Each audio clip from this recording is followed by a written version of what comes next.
Salut, aujourd'hui on va semer les poireaux d'hiver. Et oui, c'est le moment de le faire. C'est en ce moment, alors généralement c'est février-mars, où on va faire cette semence.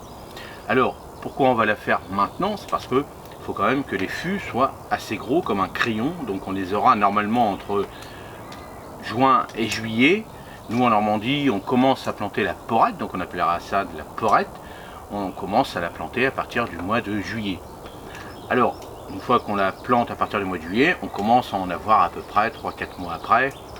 Allez, on va dire novembre, décembre, janvier, février. Donc rappelez-vous, moi j'ai fait une petite semence ici pour en avoir un petit peu l'été, jusqu'au mois de septembre, octobre. Vous voyez, et puis après, hop, ça va s'échelonner tout le long comme ça. Rappelez-vous aussi, je vous ai montré les derniers poireaux que j'ai récoltés d'hiver, donc on est au mois de mars. Là, j'en avais fait aussi à l'automne pour en avoir là. À partir de maintenant, je pourrais même commencer à les manger, mais je vais finir déjà les autres. Mais vous voyez, j'essaye d'avoir toujours un petit peu, alors beaucoup moins à cette époque-là de poireaux, parce que là, ça se termine. Mais bien sûr, la grosse bataille, alors moi, j'ai besoin de entre 100 et 150 poireaux pour l'hiver. Je vais en faire un petit peu plus, puisque j'en propose un petit peu pour les paner sur les marchés. Mais bon, je fais quelques bottes, hein, c'est tout. Hein. Donc, là, on va les semer. Donc, celle-ci, j'avais récupéré sur un poireau de l'année dernière. Alors, la variété, je sais plus quoi. Non, je sais plus. 40 ans peut-être, oui, c'est le du 40 ans, ça. Un poireau de 40 ans, tout simple, moi il me plaît bien, hein, parce qu'il y avait j'avais fait aussi du bleu de Solène aussi. Alors, je sais plus trop si j'ai mélangé les deux ou pas, mais peu importe. Moi, il donne très bien. Alors, en Normandie, ça donne très très bien. Donc, ce qu'on va faire, je vais faire 3 sillons ici, à côté des autres poireaux que j'avais réalisés en micro-motte. Donc là, il faut que le sol soit quand même au moins un minimum à 10 degrés. Donc on les a ici, puisque hier encore, elle a fait 28 là-dessous. Donc il faut au minimum ça. Donc on va faire un petit sillon, 3 petits sillons. Allez, d'un petit centimètre. On va mettre, on va essayer de mettre des graines à peu près tous les 5 cm. Ça pas 5 cm, mais 1 ou 2 cm à peu près. Puis après, bon, on va les laisser grossir comme un petit crayon. Donc on verra après. Je vais toujours en mettre un peu plus, parce que bon, comme c'est moi qui fais la graine, donc je ne sais pas si cette année j'ai réussi ou pas. Donc je prévois au moins que j'ai minimum mes 150 poireaux. Donc je fais 3 petits sillons. Après je vais recouvrir légèrement d'un demi-centimètre à peu près. Et je vais espacer, bon, allez, je vais espacer de 10 cm, parce que j'ai pas besoin de. Là c'est juste pour faire de la porrette. Donc j'ai pas besoin d'attendre qu'il soit gros après par la suite. Puisque ici je les remettrai moi à l'extérieur, parce que le poireau aime bien le froid. Donc une fois que je vais avoir fait ça, je vais tasser et je vais arroser. Et puis je vais remettre la petite bâche, parce que vous allez voir, j'ai mis ça à côté de la petite bâche noire que j'avais mis pour faire un test pour voir les mauvaises herbes. Je vais recouvrir ça avec la bâche, puisque c'est vrai que la nuit, nous, il gèle encore un petit peu. Et ça va permettre de bien réchauffer le sol. Et tous les jours, j'irai voir, alors tous les jours, au bout de 3-4 jours, je vais aller voir si ça commence à germer. Et après, je vais enlever ma petite bâche. Allez, on va sur le terrain, on y va, c'est parti. Alors, là, j'ai mes petites graines. Voilà, ces petites graines noires, un peu comme la ciboulette. Vous voyez, c'est assez fin quand même, mais c'est assez gros aussi pour la manipuler aussi, ça c'est bien. Donc hop, on va utiliser ça, on va faire nos sillons.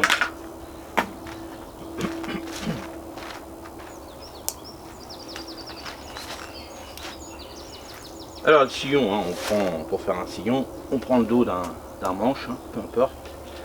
Là, donc j'avais bien préparé. Ici, c'est pratiquement une bonne terre. Elle n'est pas très peu argileuse en dessous, bien sûr, mais dessus, c'est quand même des restants de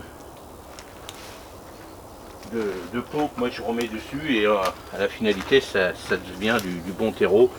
Puis j'ai mis pas mal de BRF, j'ai mis pas mal de choses. Alors vous voyez, je vais mettre à peu près ça pour ce petit rayon. Donc on va faire ça. Hop, on va faire comment? On va se mettre comme ça. On va essayer de voir par rapport à la caméra. Donc hop, tac, tac et tac. On va se mettre comme ça. Voilà, allez, on y va.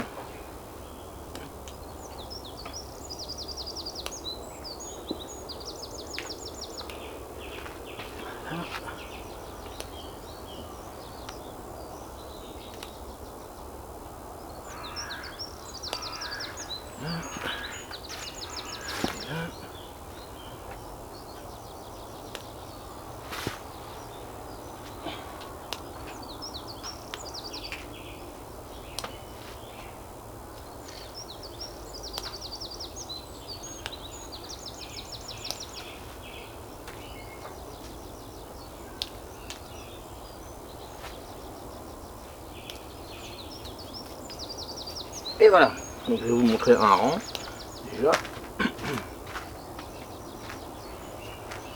là, ce qu'on va faire, tac, on va faire ça. Voilà. On va faire ça, on va passer derrière la caméra. On va, hop là. On va faire ça. Et on va recouvrir vraiment légèrement. Voilà.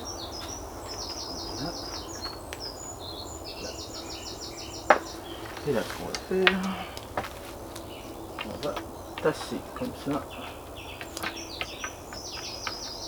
Et voilà.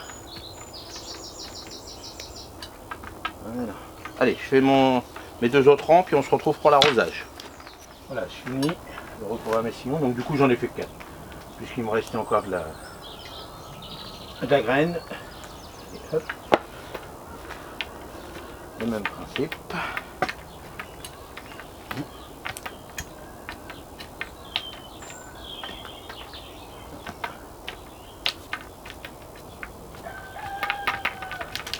Voilà. Et là, on va faire ça.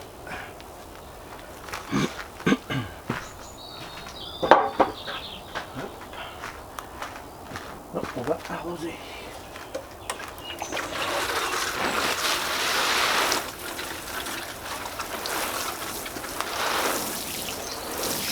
Voilà, hop ici. Et là, ce qu'on va mettre, on va remettre le petit plastique. Là.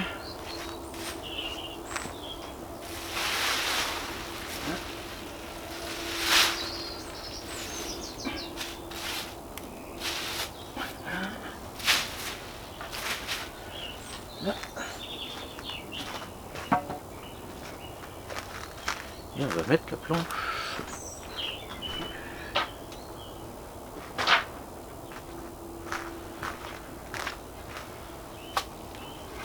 Voilà, comme ça, juste comme ça.